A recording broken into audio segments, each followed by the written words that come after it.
Time equal 10. I think we only get one trip. What? Quarterly one trip. That's what. How your son do the job? How your son get the job? Your son get the job. Son get the job. Oh, yeah. Oh, yeah. That's all right, yeah. Yes.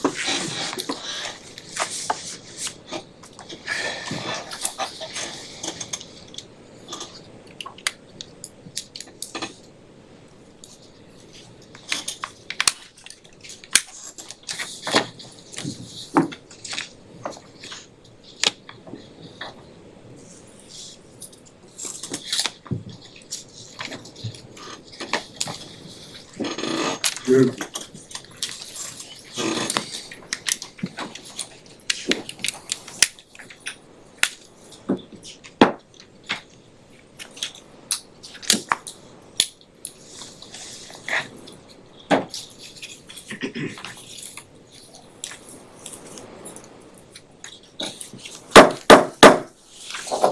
Good evening and welcome to our Committee of the Whole meeting, Monday, October 23rd. Our time is approximately 5:30 p.m.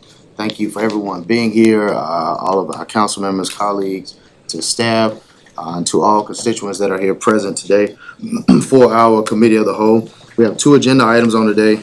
First and foremost, let me congratulate all of our council members that were just recently reelected. Councilmember Knight, Ward 1, congratulations. Councilman Daltrich, Ward 5, congratulations. And Councilman Walker. yeah, I mean, but I was looking around at everyone else to make sure I had everyone, and the mayor race that is now currently in runoff race, which will conclude November the 7th. So again, thank you to Councilman Joyner and to all of you, and congratulations to everyone who was reelected. Looking forward to the next 4 years of work. At this time now, I want to move us to agenda item number 1, which is the microtransit presentation. I just got back from the islands, and I thought I brushed up on some of my names, but I failed to have this name pronounced before, so I'm going to try my best. But to Ms. Mariata Echeverry. Mariate Echeverry. Is that close enough? Yes. Well, thank you so much, Ms. Mariate. I'll now turn over our agenda item for the microtransit presentation to you. Thank you. Thank you. Good afternoon. Okay. So my name is Mariate Echeverry. I'm a consultant for AECOM, a senior transportation planner. I have been with the firm for 7 years, and I am the project manager for this project. So thank you for inviting me today. So the first thing in the agenda is the study goals. We were approached by the city of Rocky Mount and NCDOT to develop this microtransit study to look at the feasibility of implementing microtransit in the city. So that was kind of the overall goal for us. And of course, when we first came, we saw that you have a very strong fixed route system. So you currently operate fixed route. And we saw the need to look at what your fixed route is doing to see if microtransit fits in that, in that entire picture. So that was another goal of the study, was to look how these two systems could integrate and if this was possible. We look at existing conditions. We did service assessment, very strong public engagement, and then we crafted the recommendations and the financial plan and implementation plan. So, what is microtransit? And I think all of you may be familiar with Uber and Lyft. So microtransit is similar to Uber and Lyft, but it operates for transit specifically. And microtransit offers share rides, so you can typically what you do is that you have an app on your phone, you select your destination where you want to go, and then they tell you when they are gonna pick you up.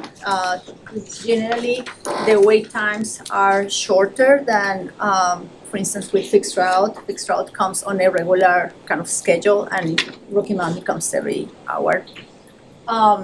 So you can request your ride to wherever you want to go, to work, to your doctor appointment, to school, and then they tell you where you are gonna be picked up. That depends on how it's set up. And you go, you do your ride, and then you complete your ride. So that's kind of what microtransit does, and it's really a great tool that now we have, because it allows to bring more mobility to places that are really difficult to serve with Fixed Route. So it has become a very handy tool. So why microtransit? Well, the first thing is because it addresses unmet needs of some populations. As I was saying, the Fixed Route sometimes is very difficult to get it in some places because the buses are too big, or because there is not enough ridership to have an efficient route. It also promotes transportation equity, because you can bring it to hard to serve places. And one thing that is really important with microtransit is that if the city has deficiency in sidewalks and access to pedestrian facilities, microtransit can fulfill that need, because they can get closer to where the rider is. And it can be a more convenient and reliable option, because typically you can select your trip and you are picked up in 20 to 30 minutes. And you kind of have more controls over your trip, which with the demand response or with the Fixed Route, you have less control. So here is kind of a comparison of what microtransit does in relationship to other services. So demand response, which the city of Rocky Mount also provides, is a service that you can also request on demand, but it has a lot of constraints. So typically the ride can only be scheduled 24 hours in advance or the other day before.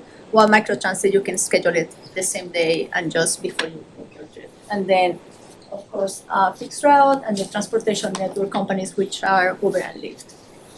So here you can see that microtransit operates in all the realms. It really provides kind of service for everything. Curb-to-curb service, operates in a defined service zone. The trips can be shared with other people, and trips must be booked. Advanced reservation is not required. And one thing that is, because microtransit operates mostly with an app, one thing that has been very important is to ensure that the riders that don't have access to electronics can still use the service. So microtransit also offers call centers, and you can schedule your ride calling the call center. So it has become a very convenient option. Here are some examples that are operating in North Carolina. I think one of the most famous one is the one in Wilson. They decided about I think 2 to 3 years ago to try microtransit in the entire city, and they replaced their entire Fixed Route service with microtransit. Their ridership was declining, and they were unable to bring their ridership up, so they kind of make this change, and it has been very successful, and so successful that now they are looking at it again, because microtransit is also more expensive to operate. So now that the ridership is growing, is becoming more expensive. There is also service in Morrisville, and this connects to, is specifically to Morrisville and connects to Go Triangle service. Then Wilmington is kind of a feeder service, and they provide service outside of the city. they used to have express routes that were not very efficient, so they modified those express routes and they replaced with microtransit. And then Northeast Wake County, which is kind of closer to you, and they provide service to the towns of Zebulon and those that are kind of in that same area. And they take people to work, to health appointments, to school and such. This is a map of where microtransit is being considered in the state. It's in different stages. Like the dark blue is where it's implemented. Here is all the triangle area, and there are many that are kind of in the exploration phase, in the planning phase, and there are several that are in the exploration phase. And there has been additional funding from NCDOT and the federal government, so that kind of keeps the ball rolling, and agencies are looking more and more to see if microtransit is an option that they can consider. So Rocky Mount, what do we do with microtransit in Rocky Mount? We look first at your system, the 10 routes that the city is operating currently, and we look at the ridership. And when the route is strong route and you have enough ridership, microtransit is an option that will not work, because you will need too many vehicles and it becomes expensive. And fixed route in that case is a more better option, because you can actually do things to improve service and make it stronger. So we look at which routes were let's say the less efficient ones, and we had at the bottom, this is Route 9 that goes all the way out to Nash and Edgecombe County, and then following this it was Route 8, which is the pink line, and it's this route here that goes to the Little Essenberg, the Nash Community College and Little Essenberg.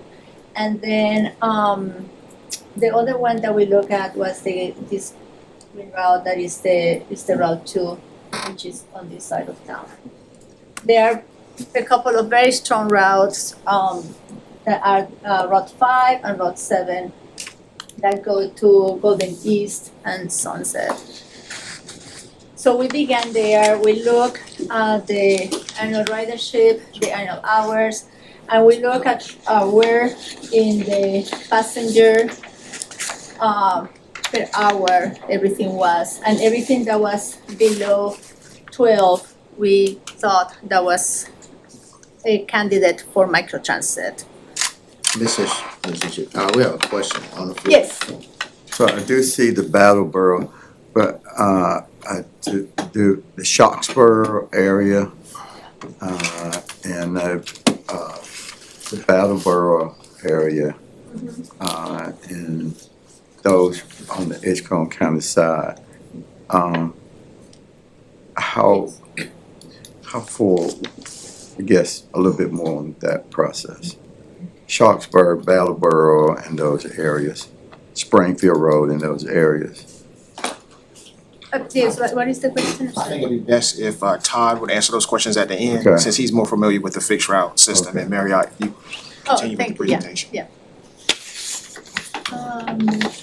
Councilman Harris, I think we're gonna let the presentation roll, Okay. and then we've got another representative, Sir, Mr. Todd. You said it's Todd? Yep, Todd, he's our transit manager. Okay, yeah, Mr. Todd will Yes, sir. answer the question. Yeah, so in this chart, you can see that the Route 8 and Route 9 are kind of under the 12 passenger per hour, which is kind of our threshold. And also Route 2, and just keep that in your head while I go through. We look at demographics, we look at a lot of stuff. We look at where minorities are, poverty, zero vehicle households. And here you can see this is a poverty map. One thing that we thought that was really great for Rocky Mount is that the more vulnerable areas are very well served. All of them have service, so it's great. And here there are some stats. the people of color, below poverty, zero vehicle households, over 65. And these are all stats that we consider when we are looking at how to propose recommendations. We had, as I mentioned before, we had a strong public engagement. We had a survey that was filled out by the community and also the riders. We had about 125 community members that responded to the survey and about 45 riders that did as well. We went into the buses and asked questions. And we also had stakeholder focus groups. So we sat with businesses and we sat with educational institutions and with neighborhoods to hear what they had to say. And this is kind of a summary. So some of the things they said is that there is not sufficient bike and ped infrastructure. They all said that Tar River Transit really fulfills the needs of the citizens. And that marketing could be stronger so people understand what transit does and how everything is served. And everybody said that extended service hours was important. And so this is from the stakeholder. And from the surveys, we got that many people want more service on Saturdays and Sundays. And also extend the hours, longer hours was one of the top 3 requests. There was clear interest in microtransit. We had a section that asked specific about microtransit and people said that they will use the system if available. Most of the people, the community members that responded to the survey are, they ride their car alone. And most riders walk when transit is not available. And this is actually something that is very important because when we say that riders walk, they may walk 5 or 10 miles to get to their destination. So it's, work was the primary purpose of the riders, and errands and work were the primary purpose of the public, what they wanted to do. So service recommendations. So, and I know this is a lot, but what we did, we look at your fixed route, and we work on making the fixed route stronger. So the routes 5 and 7 that are very good, we left them as they are because they have very good ridership. And the recommendations here are more to increase frequency in the years to come and in not changing the routing.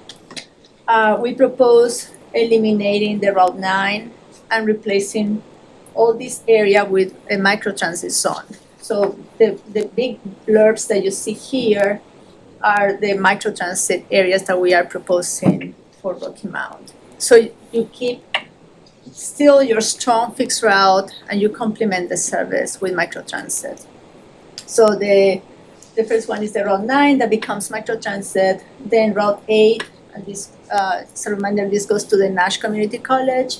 What we did here is that we reduced this route, and then the rest of the route that was going to the community college is replaced by this zone.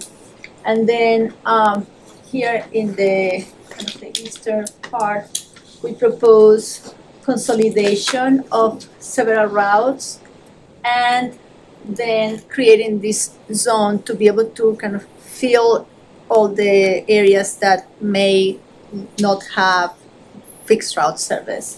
So that way no one loses any coverage with the changes. Because for us was really important that coverage is kept because you currently are covering a big surface and you are serving the people that you have to serve. So keeping that coverage was really important, and it was really important for the city as well. This is kind of a zoom in the areas. So here you can see better how these routes get consolidated and how this microtransit zone is proposed. And then we had additional recommendations and the reports that you have.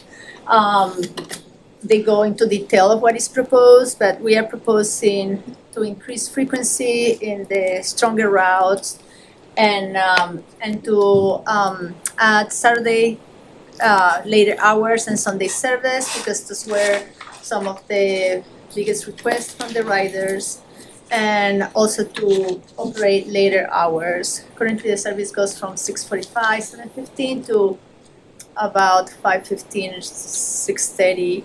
So increasing the hours for people to be able to make their work trips is going to be important as the system grows. We also recommend developing partnerships with employers in the area that could help fund in some way the transit service, and then of course implement the proposed changes to the fixed route. And for the microtransit piece, in the report we provided a very detailed kind of startup schedule.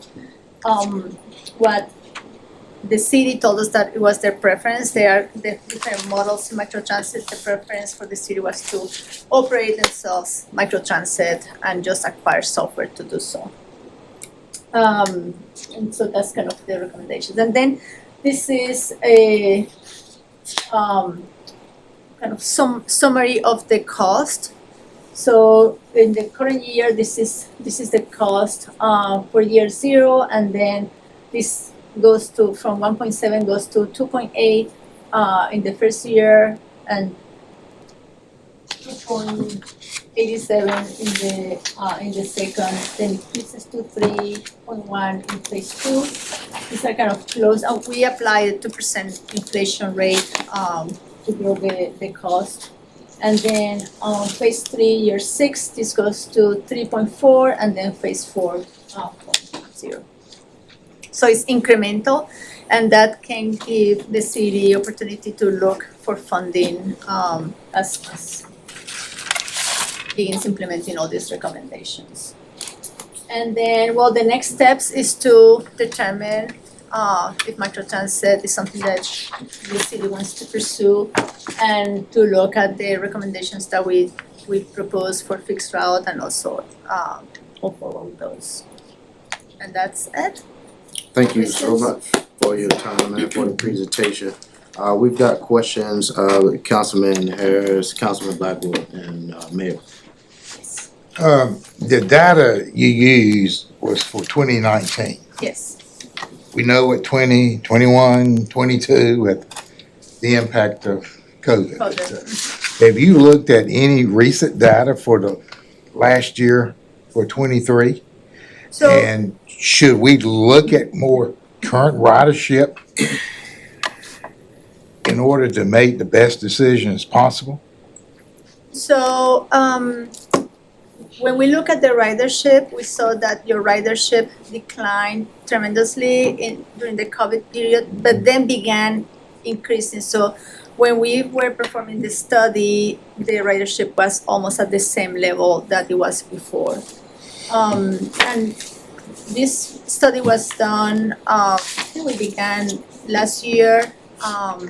So the best data at that time was the 2019, because we didn't want to consider the COVID data because it's completely, out of the norm. So we are doing still studies with the 2019 because it's kind of the most standard normal set of data that we have. If I'm not mistaken, there is no charge currently for riders. Is that correct? No, sir, but we currently are charging riders. You have just started. No, we started a couple of years ago. Okay. It's nominal. Yes, nominal. Well, that was my next question. I know we got a lot to do.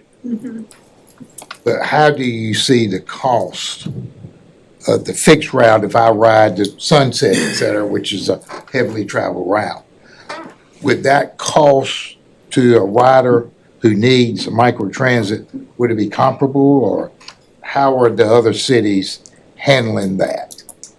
Well, and that's kind of a difficult question, because when you think about transit, right now the people that use transit are people that really need transit to be able to do their lives. So thinking about the fare that you're gonna charge, it has to be something that is aligned with kind of their income levels. We see across the board that the fares are same as the fixed route. Okay. Yeah. Wilson, I think, is a little more expensive, and they use that as a tool to manage the demand. But again, you need to look at what is your, how much money are you bringing with your fares, and determine if that's really what you want to do. Last question, did you go out to Westland to do any studies of students? I know there was a slide about trying to get Westland maybe to kick in some money, et cetera, but is there a need for ridership from Rocky Mount out to Westland University? And I believe they were part of the focus groups. So we didn't see in this study the need for that at this point. And I think if there is a consideration to do it, the college should be brought in to determine what that is, and see if they can contribute. There are some other cities that are doing that sort of stuff. Greenville down the road is doing that. They are working with ECU to see if they can partner and provide better service to both the students and the citizens. Thank you. Thank you, Ms. Echeverry. I'll pick up where Tom left off about pricing strategy for users. So this is like an Uber? Is it similar to Uber? Or how does a consumer book the trip? So the consumer can book in a couple of ways. They can have an app on their phone, and same as Uber, you get there, it reads your location, and you say where you want to go.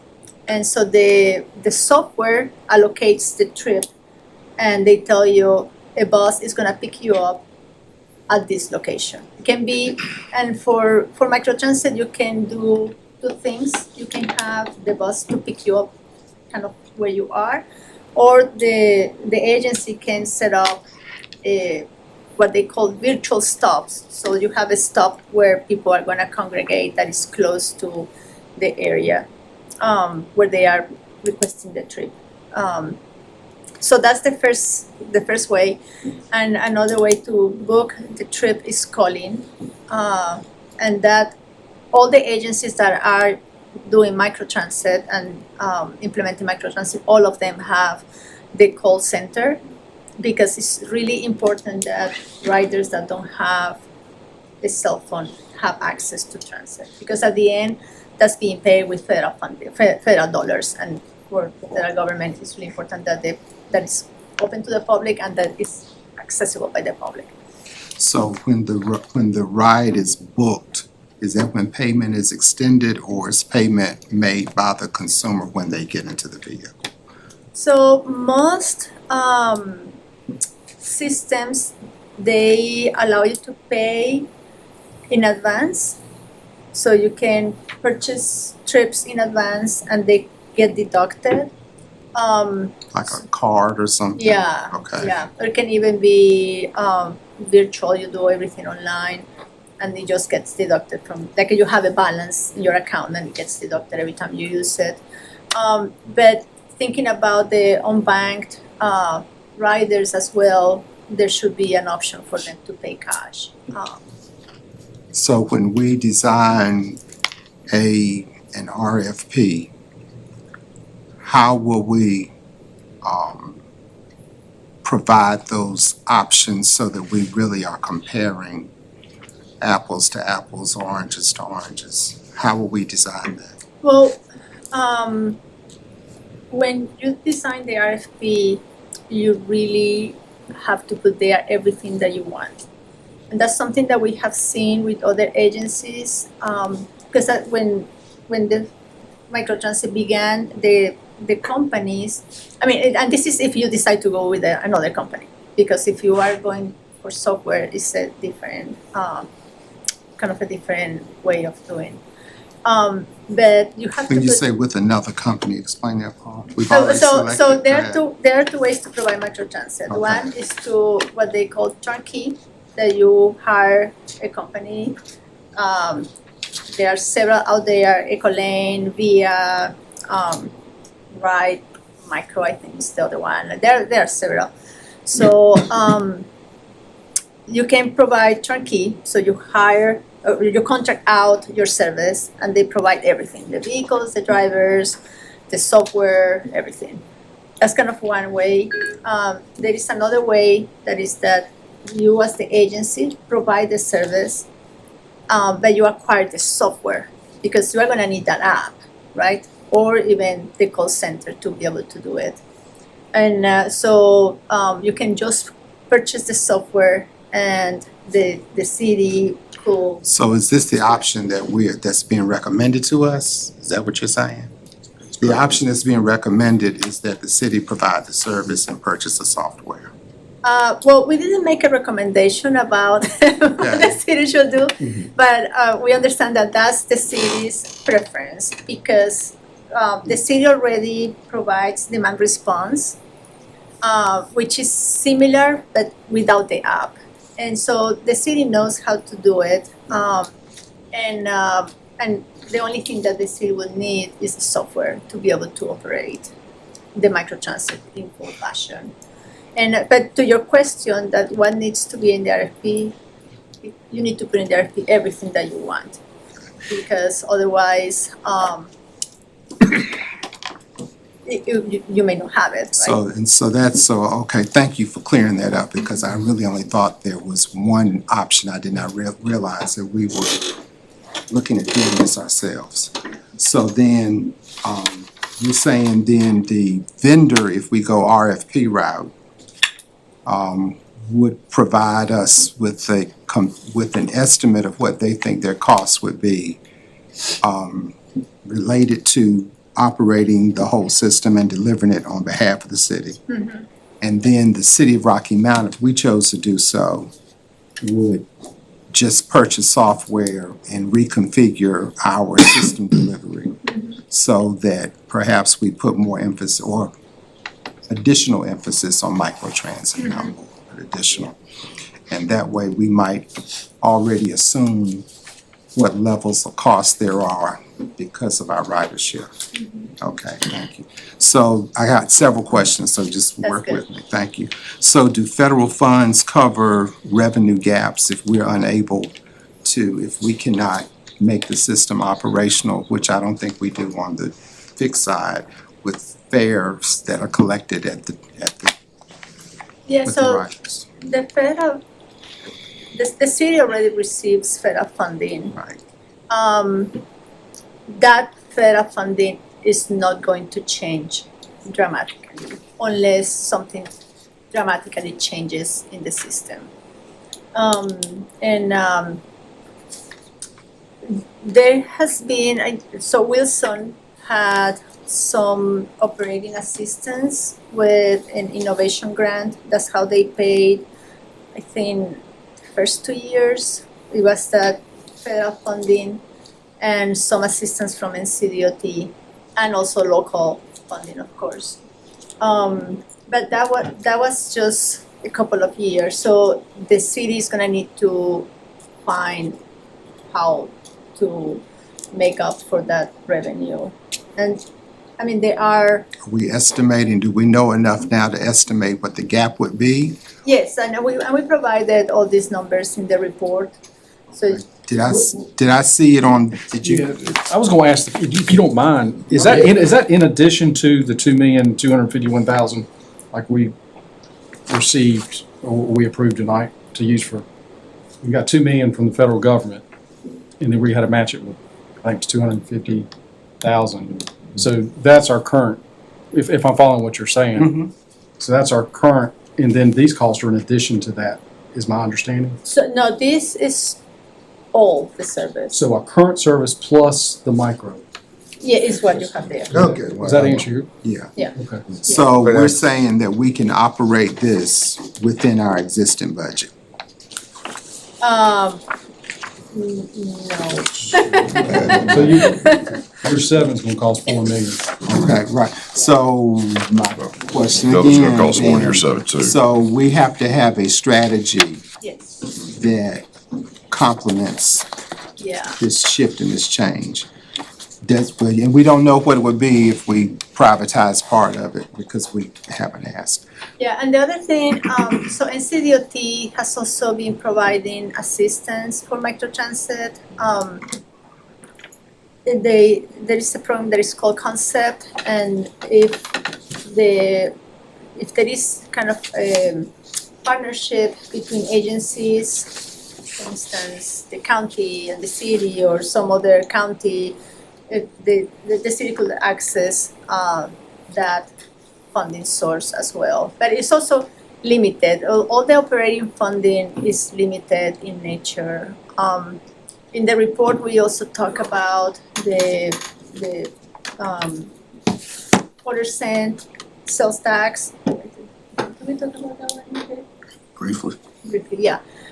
So the General Assembly allows any county in the state to charge the quarter-cent tax for transit. And some agencies are using that. It's being used in the Triangle area. Charlotte uses it. That, and for agencies that want to grow their transit service, that has been the most reliable way to do it. That's an additional just for transit, It's not, just for transit. okay. It's quarter-cent tax, so just for transit. Never ever heard that. Yeah.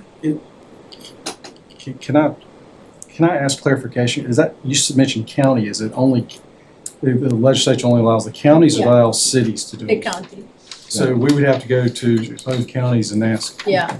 Yeah, For which yeah. we provide transportation. Yes. We're providing those Partnership. services, right? Yeah. We're providing those services. Okay, thank you. Yeah. I got two more questions, Okay. then I'll let you go. So can you explain, can you pull that slide back up about the areas where you recommended microtransit be provided? So microtransit will replace some fixed routes, or do they operate together? So, That's both. Okay. Yeah, so the Route 9, it replaced the Route 9. We don't have any piece of Route 9. And Route 9 is. It's the one that goes to the north. This zone here, what we did, let me see. This, Now you opened up two more questions, I'm sorry. and so Don't pass that. here was to, what we did here was to shorten the Route 8. The Route 8 currently goes this way, all the way here to the Nash Community College. So we shortened this route, and all this area will transfer to Route 8 to be able to move. And then on Route 10, we consolidated a couple of routes here and here. And then the areas that where we removed the fixed route, we put the microtransit so no one loses service. Okay, so what is in other places, what is the average wait time between well, you could call it 24 hours, you told us that, but how long, if I have an appointment somewhere, do I have to call 24 hours in advance? Or I can call how many minutes or hours prior to me needing the service? So that would depend on how you negotiate your contract with the provider. But the principle of microtransit is that it should be close enough to your trip, like 30 minutes perhaps, because if you want to make your appointment on time, you know that you're gonna have at least 20 minutes wait time to get on the bus. And so you have to negotiate that threshold with the provider, but the user should call at least 1 hour before. Okay, so at least an hour in advance, and if the provider is the city, then, and I guess I have to ask Todd, what's the strategy for wait time management? We would have to work that out once we implement the system. Of course, microtransit is foreign to us right now. But if we decide to, just go with the city providing the service and we just purchase the software, then those things would have to be worked out. If I have to say preliminarily, if I have to guess, I would say we would just, manifest it to where they would have to call it at least an hour or make at least an hour before they have to be at that appointment. Okay. Which right now, the way we run our service, it's a 24-hour, so basically as far as time, that would be a vast improvement. So will this do away with the vans that, No, sir. so we would be operating still the buses, the vans, and now we'd add another line of service with microtransit. So you keep saying buses, so that's the vehicle that would be used, so you have to wait for the bus to be full for that 1 hour, or? is No, it if we implement microtransit, we would use smaller vehicles. Smaller vehicles, so you could have a family or one person, it would not matter. Well, right now, if we were to implement it, we would use our existing vehicles. We might have to utilize some grant allocations to buy additional vehicles to accommodate the microtransit service. But the way we're thinking now, we would use the vans that we have now for that microtransit. So it still would be a shared rider concept? Yes, sir. So you try to put as many people in there within your route for Yes, sir. fiscal and, Yeah. And with this service, you'll probably have at the most maybe two passengers for maybe per hour for those trips. Okay. Yeah, and these are some of the examples of the vehicles that are operated in the state. So they are smaller vehicles, because you are doing, you have to carry less people to be able to make it effective. And then the last question that I have, I did not see where there was any conversation with healthcare facilities. I think we invited them to the focus group. I mean, we. No one showed up. That's what happened, yeah. We had a big list of stakeholders. So the ones that you have in the report are the ones that show up to our meetings. Okay, okay, thank you. I've got a question. I'm just slightly confused. If I'm originating in, we'll call it a microtransit zone, and I need to go somewhere that's actually on a fixed bus route, how does that work? I make a phone call, transit comes and picks me up. Do they drop me off on a bus stop, or do they take me to my final destination? So everything depends on how it's set up. Okay. So I think if the software is acquired and you look at the capacity of the system and you determine, well, for instance, I mean, you may determine that everybody in this zone is taking to the downtown area because it's very close. But for this zone that is so far away, it's gonna need to transfer to the fixed route. So you can have specific transfer points for the microtransit into the fixed route. That's one way that some agencies are doing it. Other agencies take it to the downtown area. And we would lean more towards taking that passenger directly to that Seems like we'd be more efficient, but I'm okay. destination instead of transferring 25. But we just don't know yet. Exactly. We got a few more questions. I've got one more stuff. Mr. Todd, and Councilman Baldridge, but Mr. Todd is what, with you work, oh, go ahead, I'm sorry. No, I was just, you said there was a list and I didn't see the list, I'm sorry. It's not in our packet. I did see. Okay. Is this software? No, I don't see a list. Oh, Stakeholder. it's in the report. Okay, but I don't have the report. Oh.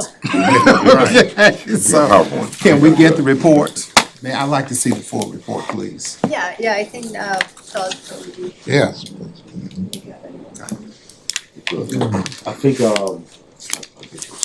Mr. Todd, how do you feel, working already amongst, how do you feel about the potential changes, possible changes, and, how do you feel your department will be able to, be flexible to the changes if this is going to be an implemented change?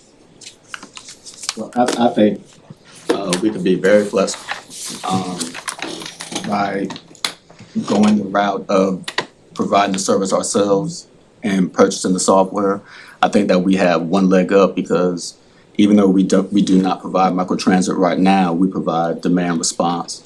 And so we're really, really familiar with how to provide that type of transportation. And if we add this component to it, because like she mentioned, like the call center, we already do that. We're getting ready to implement where passengers can use an app to pay their fares. We're getting ready to implement that. So once all those things fall into place, if we add a component of microtransit, I think that we'll be prepared to do that. There will be some barriers as far as we would probably need additional vehicles and things of that nature, and additional funding to sustain the service. But those things can be figured out. But I think it can work within those zones that were stated in the presentation. I think earlier, thank you for that too. I just want to get your thoughts about it. If you working with the hand in hand.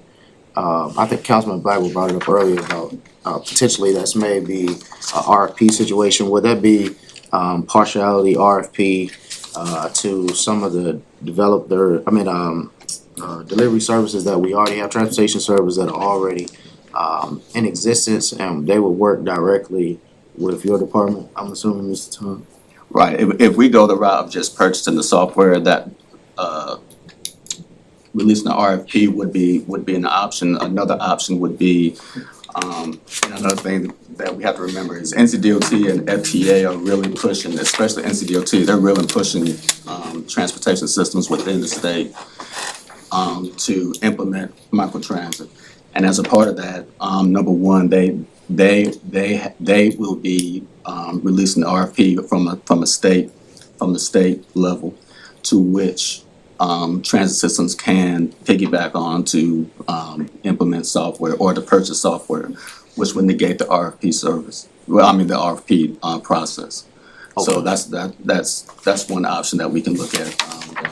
So it wouldn't be like a dual, transit still has microtransit, or they'll implement microtransit, and then we'll have an RFP to private sector where they'll also be able to administer microtransit as well. Right, it'll either be an RFP or we piggyback on a state contract just to purchase the software, and then we can operate the service as we see fit, which will work better for the citizens here. Gotcha. Councilman Knight and Councilman Daughtry, thank you, and Councilman Jewell. Now, Todd, you said if we decide to do this, we could come back and look at the zones that we currently being presented with. Because we have Keensboro Industrial Park. I know a lot of people have some issues with transportation, and then also you have in Nash County where we have the McLean and Cheesecake Factory. I think they're all within 5 miles of city limits. Are we looking at those areas, maybe incorporating them as well? Because we probably have a lot of ridership for those who don't have any transportation or cars. Well, we already provide transportation for those citizens that need that transportation to those particular areas through our Rural General Public program. But microtransit can surely be implemented to provide as an additional mode of transportation for those citizens as well. So, we for example, Universal Leaf right now, they're ramping up they're hiring a lot of employees right now, and we get a lot of requests for passengers to go and work in those areas. So we're already providing that transportation. This just could be an added component.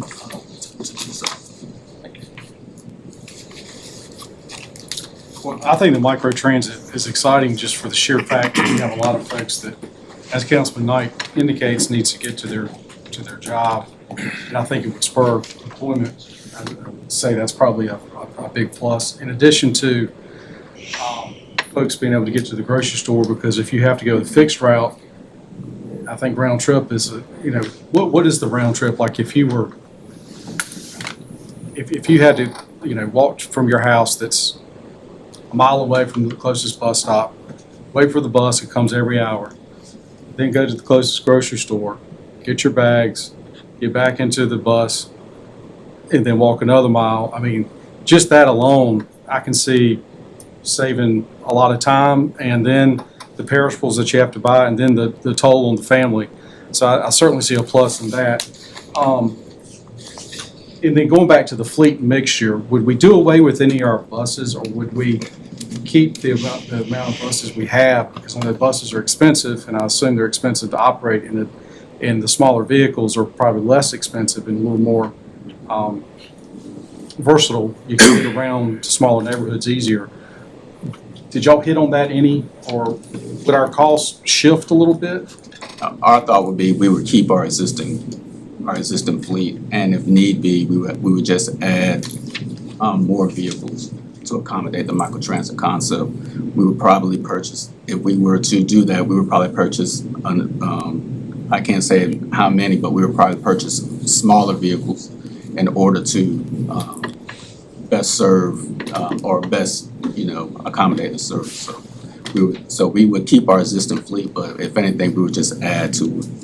So, and then going to the software that you mentioned that you currently have, is that a module that you can add on, or would you have to buy completely new software that would work together with what we currently have? We would probably just have to, there are various vendors out there that have the microtransit that, how should I say it? They specialize in microtransit software. Okay. And so basically, right now, we have software that we utilize to conduct our business the way we do now, but it would just be an added software for the microtransit.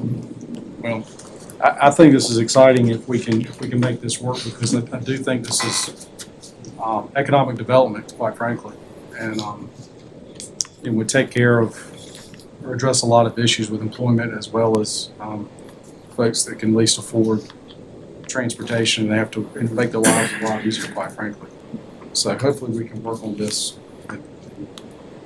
I would like to, like everyone else, see the study, and I am curious that some people didn't show up for the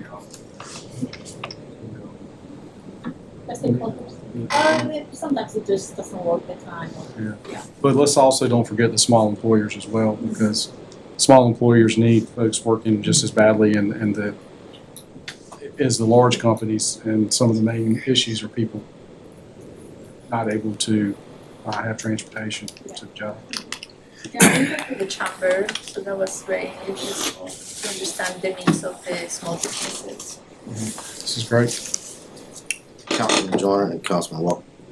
Yeah, now Councilman Blackwood talked about healthcare system. I know that one of the biggest challenge for the healthcare system is people being discharged and can't get to that appointment. Hoping that this will be able to address some of that, because I know that's more of an individual need for getting to those appointments. The other thing is that school system is bringing in a lot of teachers now that is not from this area, and bringing from even other places, and those teachers are coming without transportation. I don't know if we talked to the school system or not about how we can help move some of that traffic around with this service. And I know that Sarah Lee has always been struggling with transportation as well as Caden. And I know you don't go out as far as Purdue, but we have a lot of people that cannot get to those places because of the distance. And so I don't know if we can look at it, because further east you get, the spaces get a little bit out there. So I'm hoping that we won't be able to solve all the problems, but I'm hoping that we can look at a multi-level process.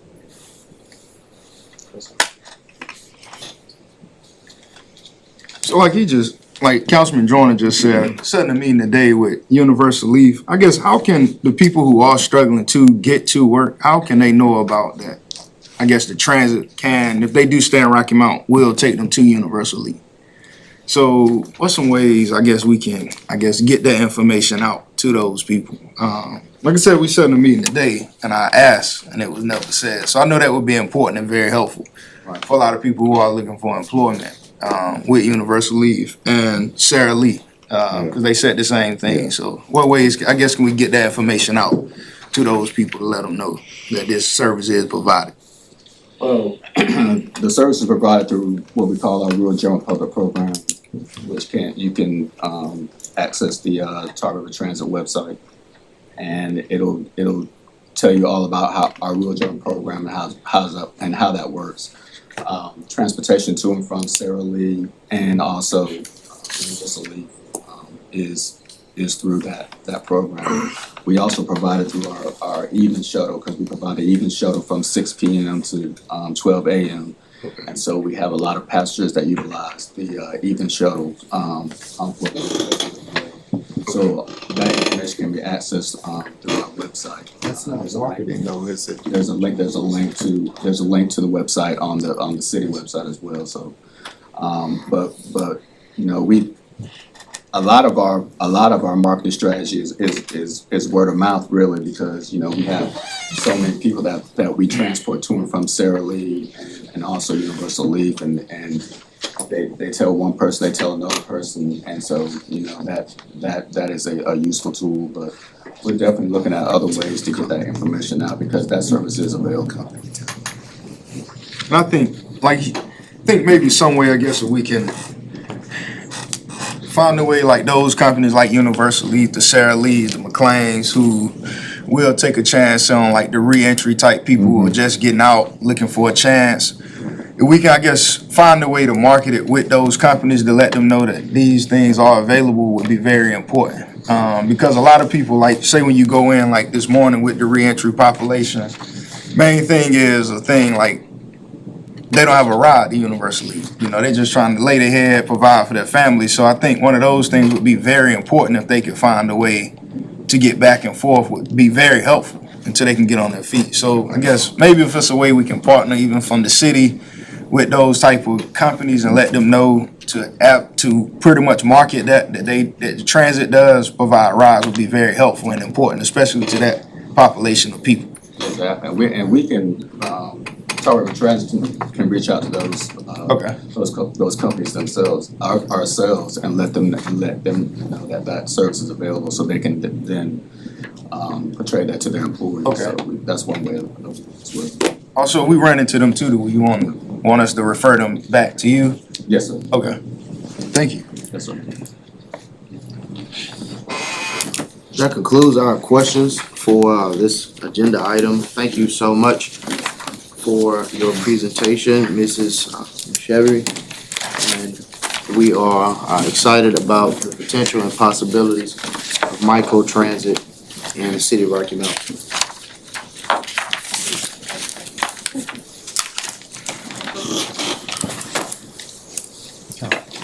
Todd.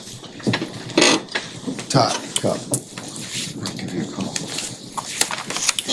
Thank you all for being here. Thank you.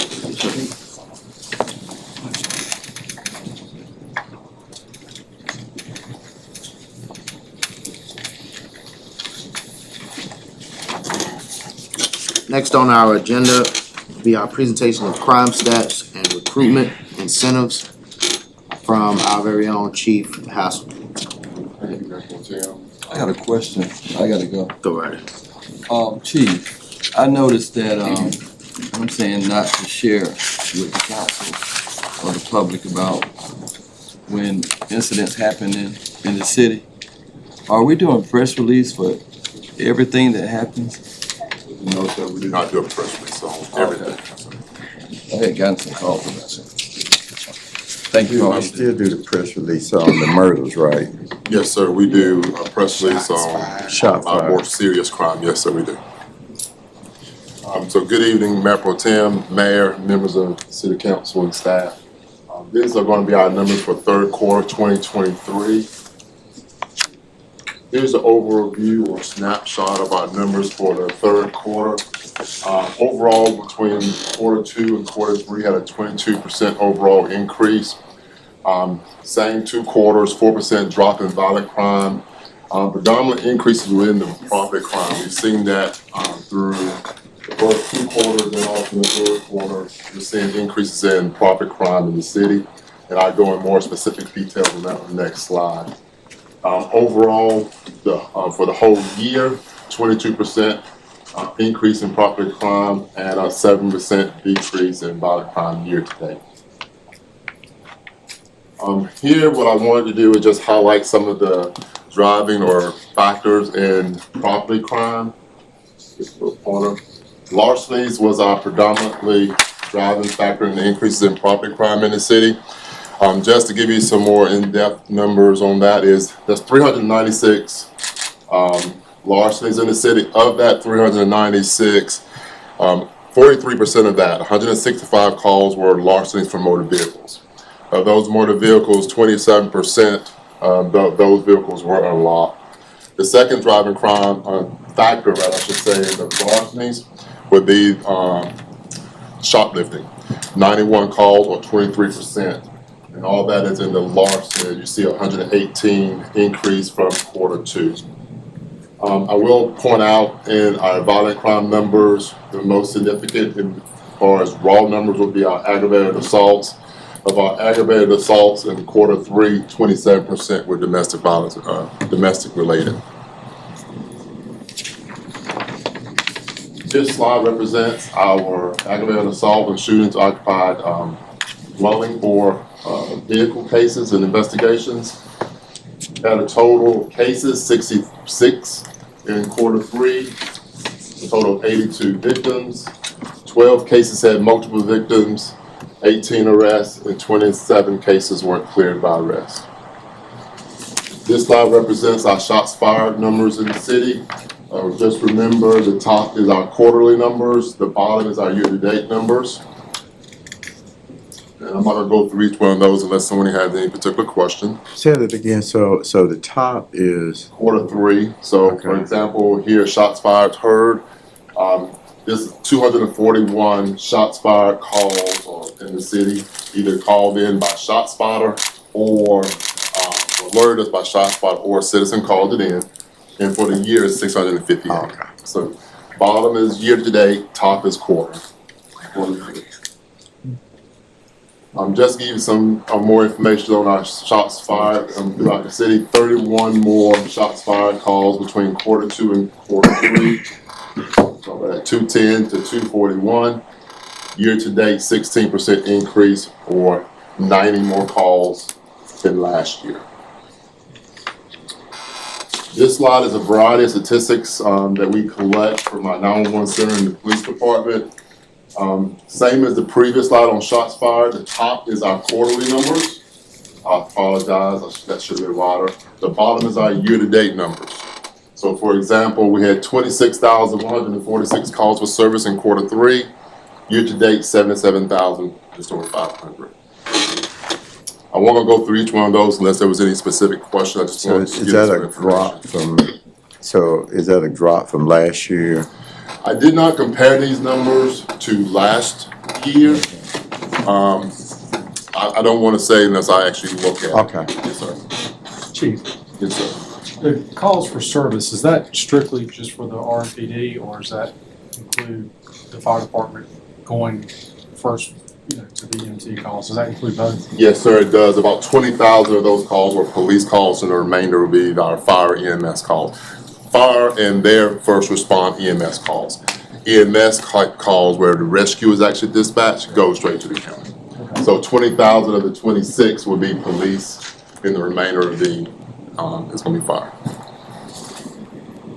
Our violent crime and apprehension team, these are overall stats for quarter 3, 74 warrant or arrests made, 15 citations, drug seizure in that quarter, and they did 7 search warrants, predominantly within our ShotSpotter area. I want to highlight our, we're doing exceptionally well, I still believe, in our community engagement, throughout the city. These numbers are looking at our projects or events that we actually put on ourselves or events that we're invited to. For example, Edgemont Community have an event it's their event, but they want the police to be there for some kind of engagement opportunity, that will fall up under the attended. Initiated is activities or events that our community engagement coordinator, Ms. Yolanda Dick, can actually put on behalf of the police department. But for this quarter, we had a total of 33 events that we either attended or we put together ourselves, for a total of 251 collective, because sometimes staff go to multiple events, of course. 251 staff members are involved in these 33 events, with the estimated 6,578 citizen contacts, which is very important because we do know with community engagement and involvement, they help build relationships built on trust because they're engaging with our officers in the community. So that's why having our community engagement coordinator has been very beneficial for us, and we are still pushing our community efforts. Virtual call center, that was something that started back in July 1st of this year. Wanted to give you a little early numbers on that. These are the civilians that sit in a room and they take all the non-police response needed type calls for service in our city. For just January 1st, not even being fully staffed, we just hired the last 3 individuals over the last few weeks. I think one may have went to orientation today. I think it was. Last Monday. But we just got fully staffed and they already took 258 calls, 186 hours, which we're estimating from when an officer had got on the scene and cleared that call, so approximately 186 hours. And here's a breakdown of the type calls that are taken, predominantly larceny type reports. Larcenies where there is no suspect information, and they just need to file the report. These type reports are given to our civilian staff to take. The second largest will be a financial type crime. Now, saying that don't mean they'll investigate the crime. They take the report, and then it's assigned to an investigator to follow up the citizen on the investigative part of that. But now that they're fully staffed, hopefully the next quarter number will be much, much larger than that. So is this like that's not a 911 call? This is another, how do they get to the call center? That's a good question. Thank you, sir. They can get there in multiple ways. If a citizen calls 911, it still goes to our 911 center. But then once they take all the information, they realize it's one of the calls that do fall up under the virtual call center. It's transferred down to the center. If a citizen calls the administrative line, that can be either picked up by the 911 center administrative line or our main police department number. Once they understand what the citizen is requesting, it's transferred to the virtual call center. And we still have citizens that walk in the door. So if they walk into the door, we have a desk, a kiosk kind of station in the side lobby, a secondary lobby, where they can sit down with more privacy. And the person from the virtual call center will come down. And then once the phone is installed, they'll be able to communicate with them on the phone. Thank you. Yes, sir. Here's a list of the activities that we participated in quarter 3 throughout the city. Those 33 type. I'll put some of the main ones up there for you. On our recruitment and retention efforts, I wanted to just start off with some of the efforts that we did in recruitment of new staff. We attended to multiple job fairs, Nash Community College, Edgecombe Community College. We've been to Fort Bragg. We've been to North Carolina Central, because we have a lot of graduates from Central, so we took advantage of the opportunity to be able to take some alum back to the university and talk with some of the students about the great opportunities we have here at Rocky Mount. We still participate and have a lot of interns that come to the department from Wesleyan, East Carolina, and Chapel Hill, which is a great opportunity for them to learn more about the police department and hopefully look at a career here in law enforcement. Social media campaigns, community outreach events, the team approach, getting every officer to understand the value of word of mouth. We can put out as many campaigns as we want. Sometimes just having someone you know in your face, a friend or associate of a friend, to be able to talk about the police department. So that's what we talk team approach. News coverage, the hiring bonuses for police and E911 center, recruitment incentive, streamline our processes. I want to highlight that. We looked at our own process of how from when they make an application to HR, to when it's given to my staff, to the first interview board, to the polygraph or lie detector test, the background, the psychological exam. Where was it that we may have been the time was a little bit extended, where could we have shortened that up? Because we understand from day one, when they put the application in, it's a race. Who can get to the individual first? And we wanted to make sure we change our interaction with our applicants or potential applicants to make them feel more wanted. Making sure there's repeated and constant follow-up from our recruiters with that individual, keeping them informed all the way through the process. So when I talk about streamlining, we cut the time down as much as we could, and we also made it a more one-on-one type experience with our applicants. Lateral entry, we really pushed that hard in recruiting individuals who are looking for a different atmosphere, a different location to serve the community. Recruitment video went out a few months back, which was very positive, and then of course the increased salary. You can't have a vibrant department without also remembering we got to focus on retention, and this is what we did in our retention efforts. We looked at our parents' policy, made numerous revisions from allowing beards down to having tattoos that can be visibly shown. These are things that, irregardless of one's opinion, but majority in our society, these things are more acceptable now. We are recruiting from our community, so we wanted to make sure that not only are we looking at our department to be more diverse as far as ethnicity, but also in appearance as much as we can, and still maintain that professional appearance of an officer. So the changes, beard, tattoos, was more of a change that will be more accepting for people when they decide to come to the law enforcement profession. Career development ladders was enhanced. Incentive pay for specialized positions. These are individuals who are in like FTO training, they're trainers, they train our new officers or new communicators. These are individuals who are on our special response team or SWAT. So if you were on these special units, you're doing your regular job and an additional duty, there was an incentive pay offered to them. Recruitment incentive for officers who recommend someone who actually apply and get hired. There was an incentive for them. Our mental health and wellness app, we want to put more emphasis on the well-being of our officers, so we launched the Lighthouse app, which we push out a lot of resources to help officers know what's available to them, not only our EAP, but our 1-800 number to the cop line, where 24-hour access every day of the year. If they need to speak with somebody, they can get help through calling that number. Night differential pay, new uniform and exterior vest carriers, new technology that help make the job a little bit easier and more streamlined, and then additional support staff like the virtual call center to help take some of the pressures off our officers in the field. What have that produced for us?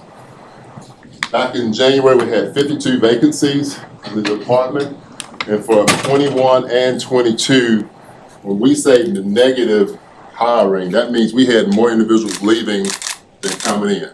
Individuals leaving from retirements, getting out of professional totally, going to other agencies. So for whatever that reason, we had more officers leaving our agency. We were hiring people. We just had more going out than coming in. I will also make a note there that, in our state, a couple of years ago, I was in a meeting that's not really were made for public, but there was numbers shared with me and the rest of the members of that group. As a whole in the profession, it seemed like there was more people leaving our profession than actually going into the police academies.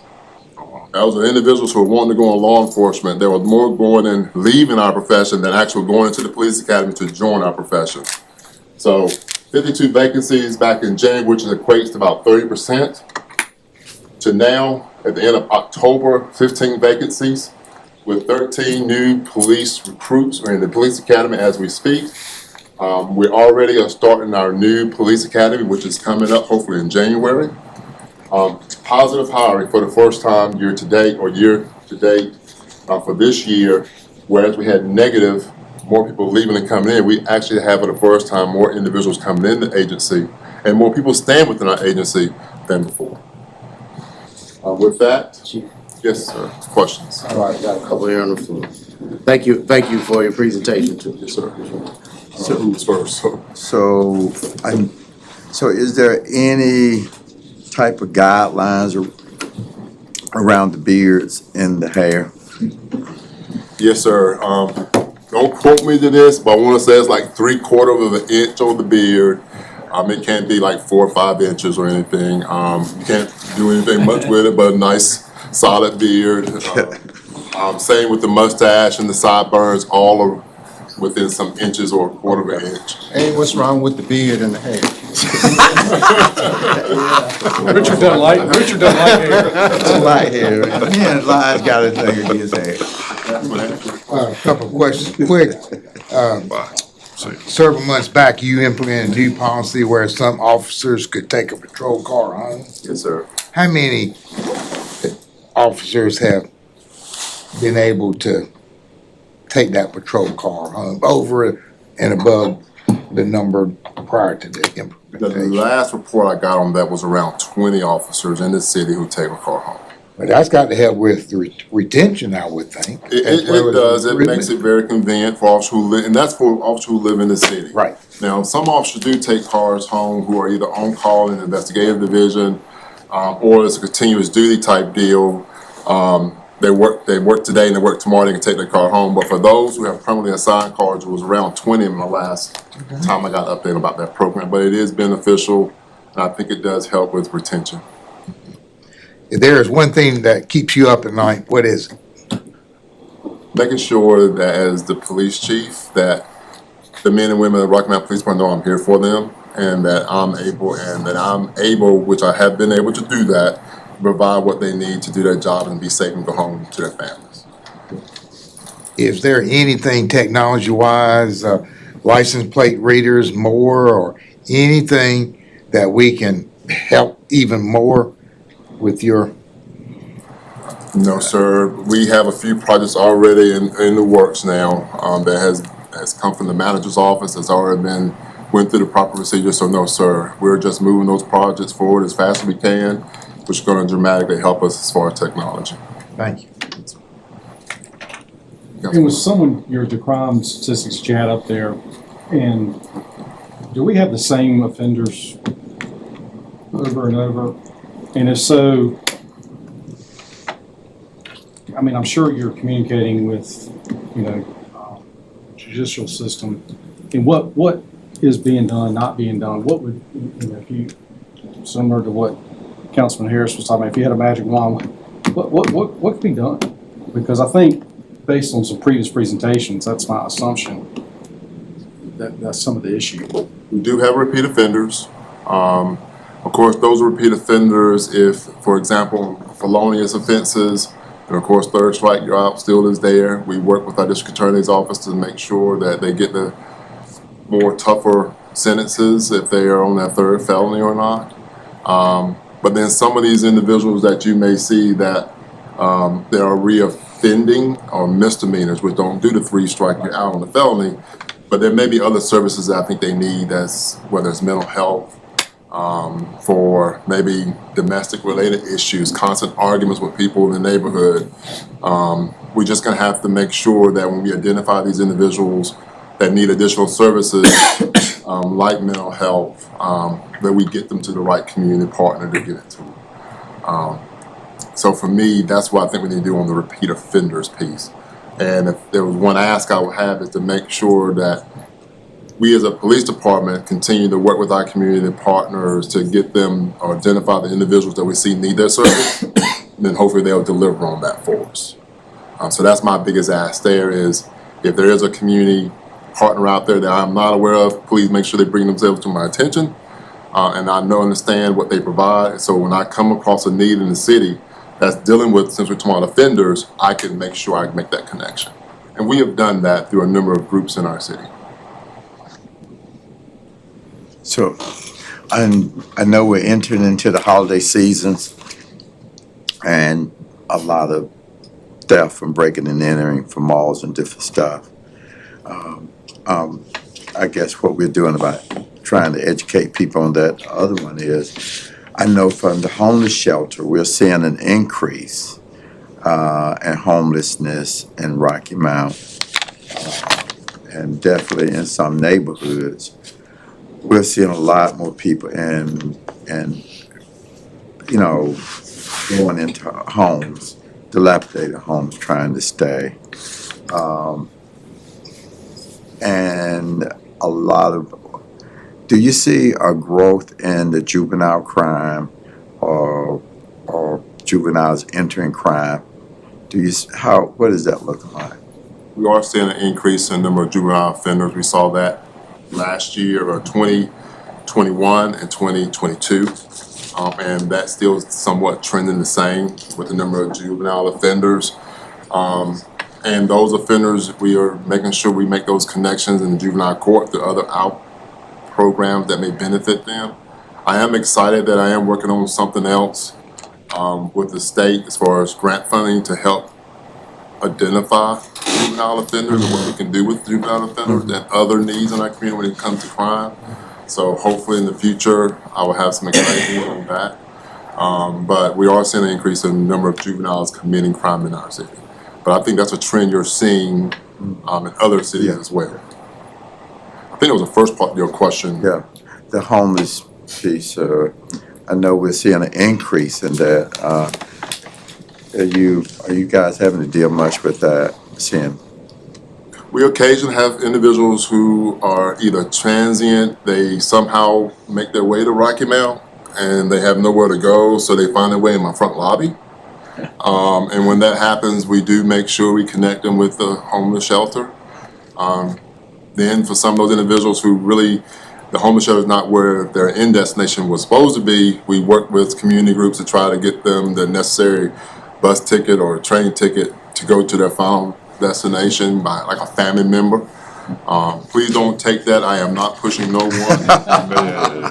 Because I have been places where I have seen that happen. Yes. Where across the state line, they just popped up in the city I was at the time. These are individuals who just for some reason they got off the train or a bus here, or they found themselves here and they're trying to get home to a family member, and we have groups in our city who help pay for those tickets to get them there. Or we did anything to try to decrease some of those malls break-ins or people leaving stuff in cars and leaving? Yes, sir. We still do the report card initiative where we put, if we go in the, we see valuables in cars, we'll put a little note, please remove valuables from inside your car. We don't touch the handles anymore, but the car will talk about locking your vehicles, as you know, a previous slide, 43 of the cars, those numbers of larceny from cars were unlocked, meaning they didn't have to forcibly go in them. We have had incidents where, we could look at video footage of parking lots and people just go and pull on handles. So increase our efforts in putting the cars, reminding people to lock your vehicle, keep the valuables out of eyesight. We are starting the After 9 campaign. There's a campaign that's been around for a while, but we haven't had it here in Rocky Mount. Basically a social media campaign from our PIO for the department to remind people, lock your doors of your cars, your houses, just be mindful of that and keep the valuables out of eyesight. So hopefully between the two initiatives, we can increase public awareness to remove those items and lock your vehicles. Because larceny is our driving factor, and from the vehicle, larceny from the vehicle is one of the biggest ones which is driving up our property crime numbers. Thank you so much, Chief. Appreciate you for your presentation, for your department of men and women that continue to serve, protect and serve. Thank you. Thank you for everyone participating. If there are no other questions at this time, I know. Thank you for the faith-based meetings you've been having. Clergy really appreciate it. Yes, sir. Thank you. We're gearing up for our next committee of the whole in November. Already have a few updates and requests for those, so anyone has any requests, updates before November, let's get started on those so we can have them on our next committee of the whole. Hearing nothing else, thank you all so much for attending this committee of the whole meeting October 23rd, 2023. I now adjourn this meeting. Thank you, brother. Wait, don't stop. That's